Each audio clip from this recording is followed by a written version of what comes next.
rukuk dan sujudnya kita tidak punya nilai loh Pak. Saya berharap ketika sampean sujud, ini kepala kan merasa terhormat Pak ya. Orang Melayu ini Pak kalau dipegang kepalanya begini tersinggung, ya kan? Tersinggung Pak. Kemudian kepala ini tempatnya otak di sini, mata di sini, indra yang paling hassas di kepala ini semua, lidah di kepala, otak di kepala, mata di kepala, telinga di kepala. Jamaah sekalian, kemudian kita turun Pak, disamakan dengan kaki kita jamaah sekalian. Allahu Akbar. Yakhiruna lil alqan, kemudian sujud jamaah sekalian. Terus yabkun, kemudian dia menangis. Monggo evaluasi sejenak Pak ya, pernah nggak kita selama salat Pak? Macam saya ini sudah 58 tahun jamaah sekalian. Saya insya Allah Pak, Ibu 4 hari lagi umur saya 58 tahun. Persis itu. Ya, selama 58 tahun, anggap saya salat sejak umur 6 tahun, berarti 52 tahun saya salat. Sehari minimal kita salat 17 rakaat Pak, berarti 17 kali sujud. Itu kalau tanpa salat sunnah, tanpa tahajud, tanpa duha jemaah sekalian. Kalau yang ambil wajib saja begitu Pak, tiap hari kalikan saja Pak.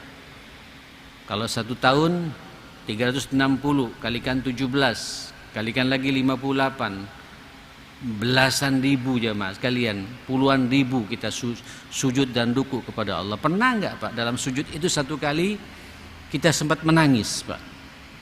Menangis karena takut kepada Allah, takut tidak mendapatkan rahmatnya Allah, takut tidak diterima salat yang kita lakukan ini, takut Pak infak sedekah yang kita berikan ini ditolak oleh Allah Subhanahu wa taala. Takut Pak ketika kita baca Quran tidak punya nilai di mata Allah Subhanahu wa taala. Nah, itu kemudian kita munculkan Pak, ketika sujud tunjukkan kekerdilan kita.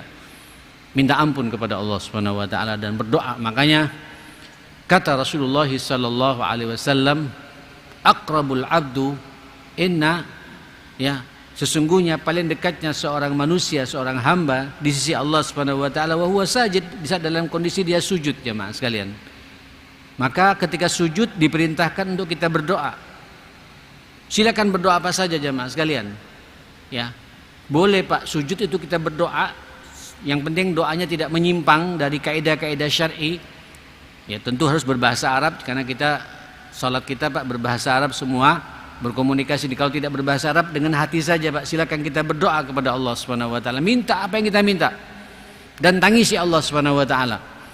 Yakhiruna lil adqani yabkun wa yaziduhum khusyu'a, dan semakin bertambah kekhusyuannya, kedekatannya kepada Allah Subhanahu wa taala. Nah, inilah jamaah sekalian yang dimuqaddimai oleh Imam An-Nawawi pada bab ini, pentingnya kita menangis karena takut kepada Allah Subhanahu wa taala dan rindu kepada Allah Subhanahu wa taala. Saudara, ternyata Rasulullah sallallahu alaihi wasallam, saya tidak bisa bayangkan Bapak Ibu, Nabi yang mulia, maksum, sudah terbebas dari kesalahan dan dosa sepanjang hidupnya, terjaga Pak, karena ini manusia pilihan, mendapatkan wahyu dari Allah yang sudah pasti jelas Pak surganya, tapi beliau suka menangis Pak. Walaupun katanya tangisan Nabi Pak kepada Allah tangisan takut dan tangisan rindu kepada Allah Subhanahu wa taala yang menciptakan beliau ini, yang menciptakan kita semua. Abdullah bin Mas'ud mengatakan, qala subhanallah, qala li an-nabiyyu sallallahu alaihi wasallam, pernah Nabi berkata kepadaku. Jadi Nabi ini Pak berdialog dengan Abdullah bin Mas'ud. Abdullah bin Mas'ud ini jamaah sekalian dikenal sahabat, termasuk sahabat yang min hamalatil Quran, yang hafal Quran. Ada beberapa sahabat Pak yang dipilih sama Nabi secara khusus, memang sangat jenius, sangat kuat hafalannya. Salah satunya ini adalah Abdullah bin Mas'ud radhiyallahu anhu. Berkata kepadaku Rasulullah, ya Abdullah, kata Nabi, iqra alayyal Quran, tolong dong bacakan aku Al-Quran. Jadi Nabi Pak minta dibacakan Al-Quran. Padahal Nabi ini sahibul Quran. Nabi ini Pak yang menyampaikan Al-Quran. Karena wahyu 30 juz sudah ada Pak di benak dan di hati dan kepala Rasulullah Sallallahu Alaihi Wasallam. Tapi rupanya Nabi ingin mendengarkan dari orang lain, ya Mak sekalian. Abdullah protes. Saya mengatakan, ya Rasulullah, aqra'u alaika wa alaika unzila. Bagaimana saya akan membacakan Al-Quran? Kan Quran sudah diturunkan kepadamu ya Rasulullah. Engkau lebih paham daripada aku. Coba lihat jemaah sekalian, apa jawaban Nabi? Inni uhibbu an asma'ahu min ghairi. Saya ingin untuk mendengarkan dari orang lain. Saya ingin untuk mendengarkan dari orang lain. Faqara'tu alaihi suratun nisa. Kemudian aku baca surat An-Nisa.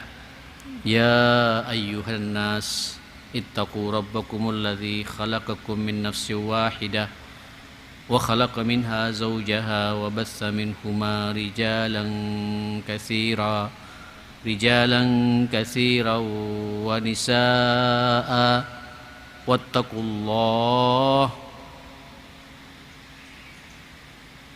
Ya, alladzi tasaaluna bihi wal arham innallaha kana 'alaikum raqiba. Terus wa atul yatama amwalan sampai dibaca semua sampai pada satu ayat jamaah sekalian.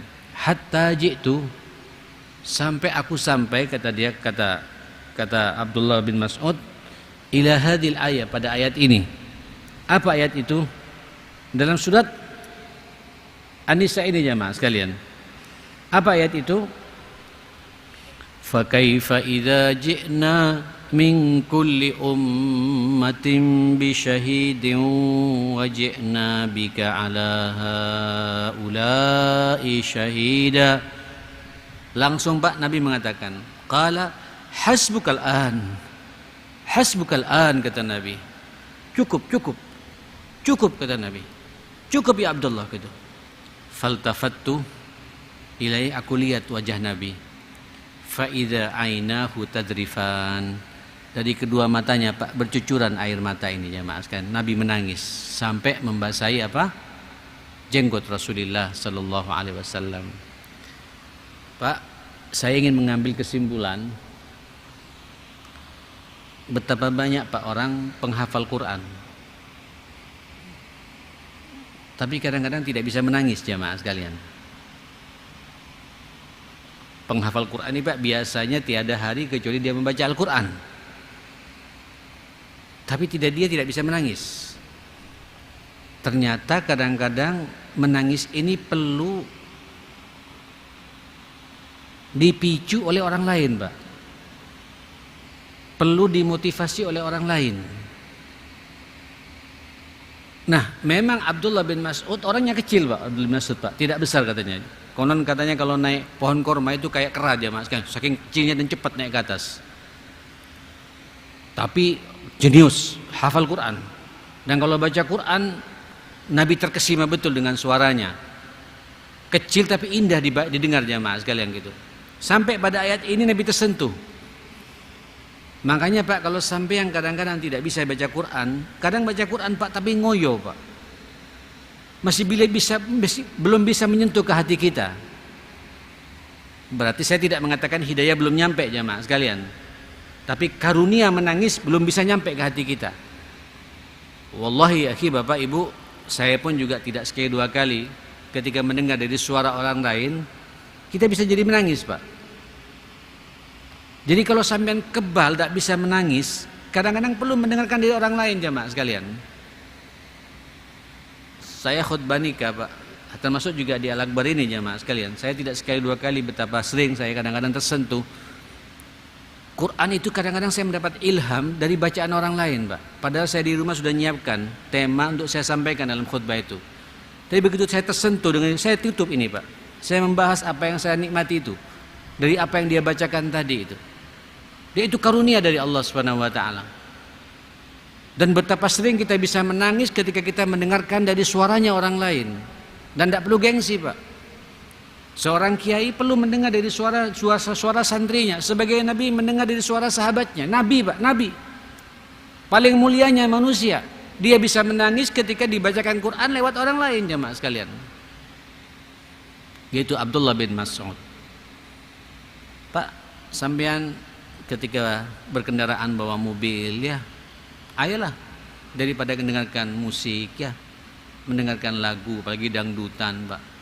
Sekarang banyak Pak radio-radio Islam, radio suara Al-Akbar ya, ada suara macam-macam sekarang jemaah sekalian. Di Surabaya itu ya saya perhatikan ada 4 yang sudah mengudara Pak, membawa nilai-nilai dakwah. Ya, kadang banyak juga porsi baca Qur'annya, nikmati Pak.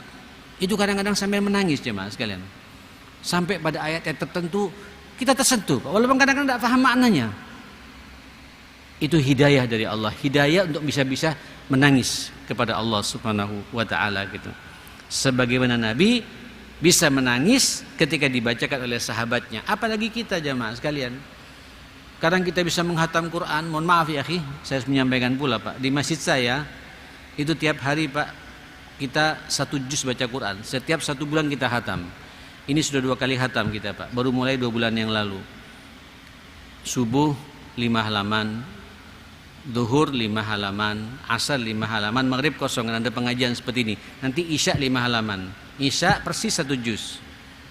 Nanti 1 bulan hatam jamaah sekalian.